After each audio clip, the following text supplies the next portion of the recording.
के नेतृत्व में ही आगे भारतीय जनता पार्टी या यूं कह लीजिए एनडीए बढ़ेगी।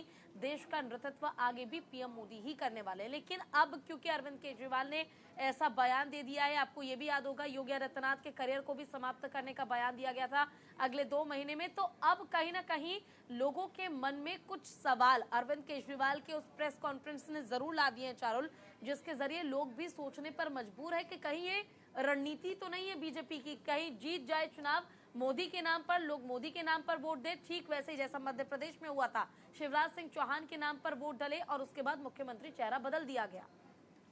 लेकिन शिवराज सिंह चौहान के नाम को ऑफिशियल नहीं किया गया था कि वो ही आगे जाकर यानी जीत के बाद मुख्यमंत्री बनेंगे, लेकिन यहाँ पर ये स्पष्ट कर दिया गया है और गृह मंत्री भी कह रहे हैं कि इस जीत के बाद 2024 की जीत के बाद प्रधानमंत्री नरेंद्र मोदी ही 2029 तक नेतृत्व करने वाले हैं।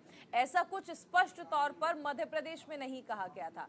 तो चलिए ये जो खबर है इस पर आगे बढ़ते हैं। और केस पर टिप्पणी कर केजरीवाल ने सुप्रीम कोर्ट की अवहेलना की है। दैनिक जागरण ने इस खबर को प्रमुखता से छापा है। दिल्ली के सीएम अरविंद केजरीवाल को चुनाव प्रचार के लिए जमानत मिलने के बाद शनिवार को पार्टी कार्यकर्ताओं को संबोधित किया। बीजेपी के प्रदेश अध्यक्ष वीरेंद्र सचदेवा ने निशाना साधा। वीरेंद्र सचदेवा ने कहा कि 50,000 के मुचलके पर छूटे अरविंद केजरीवाल दिल्ली सचिवालय में घुस के दिखाइए, एक फाइल साइन करके दिखाइए, आपको अंतरिम जमानत मिली है। बीजेपी प्रवक्ता सुधांशु त्रिवेदी ने सीएम केजरीवाल पर निशाना साधा। कहा कि सुप्रीम कोर्ट ने केजरीवाल को अंतरिम जमानत देते हुए शर्त रखी कि वो अपने ऊपर चल रहे केस के बारे में टिप्पणी नहीं करेंगे। इसका माखौल उड़ाते हुए उनके ऊपर झूठा केस दर्ज हुआ है, ये सुप्रीम कोर्ट की अवहेलना है, ऐसा कहा गया। बिल्कुल देखिए, और दैनिक जागरण ने इस खबर को तरजीह दी है, प्रमुखता से इस खबर को भी छापा गया है, जिसमें कहा गया कि शर्त रखी गई थी कि अरविंद केजरीवाल जब जेल से बाहर निकलेंगे तो वो अपने केस को लेकर कोई बयान नहीं देंगे, लेकिन ऐसा नहीं हुआ। बीजेपी प्रवक्ता सुधांशु त्रिवेदी ने कहा कि सुप्रीम कोर्ट ने अरविंद केजरीवाल को अंतरिम जमानत देते हुए शर्त रखी थी कि वो अपने ऊपर चल रहे केस के बारे में कोई भी टिप्पणी नहीं करेंगे।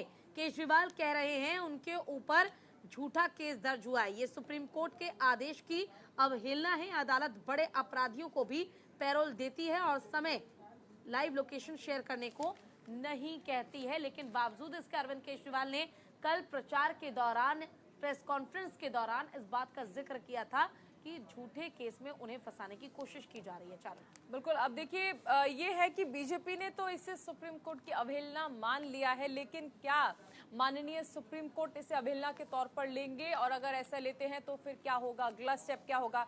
क्या प्रचार के बाद संज्ञान लिया जाएगा, जिस दौरान वापस, क्योंकि 2 तारीख को सरेंडर करना है अरविंद केजरीवाल को, तो तब संज्ञान में लिया जाएगा, या उससे पहले भी सुप्रीम कोर्ट जो है संज्ञान में लेकर प्रचार के लिए जो पेरोल दी गई है, जो अंतरिम जमानत दी गई है, इसका वक्त जो है, इसकी अवधि जो है उसे घटाते हैं? तमाम सवाल जो हैं वो उठ रहे हैं। लेकिन ये जरूर कहा जा सकता है कि बीजेपी लगातार हमलावर है। आम आदमी पार्टी तो उत्साहित है ही और ये कह रहे हैं कि अरविंद केजरीवाल को जो जमानत मिली उससे पार्टी मजबूत होगी। लेकिन यहाँ पर ये सवाल उठता है कि ये जो कुछ लिमिटेड टर्म के लिए पेरोल दी गई है, इसके बाद आम आदमी पार्टी आखिर क्या स्टेप उठाएगी? क्योंकि देखिए, ये बीजेपी ईडी की ओर से कहा गया था कि भारत चुनावों का देश है और चुनावों का देश है तो यहाँ तो अक्सर चुनाव होते रहते हैं। हर बार किसी न किसी नेता को सिर्फ चुनाव प्रचार के लिए पेरोल देना क्या ठीक है? बिल्कुल देखिए, और क्योंकि अरविंद केजरीवाल के बैकग्राउंड की अगर हम बात करें तो इनकम टैक्स डिपार्टमेंट में वो अधिकारी थे और ऐसे में जब उन्हें समन बार बार भेजा जा रहा था तो आपको वो भी याद होगा चारों, जब वो उस समन को इग्नोर कर रहे थे और कानूनी प्रक्रिया के तहत उसे इग्नोर किया जा रहा था। अब ऐसे में कानून की इतनी जानकारी होने के बावजूद अगर शर्त रखी गई थी सुप्रीम कोर्ट की ओर से कि वो केस को लेकर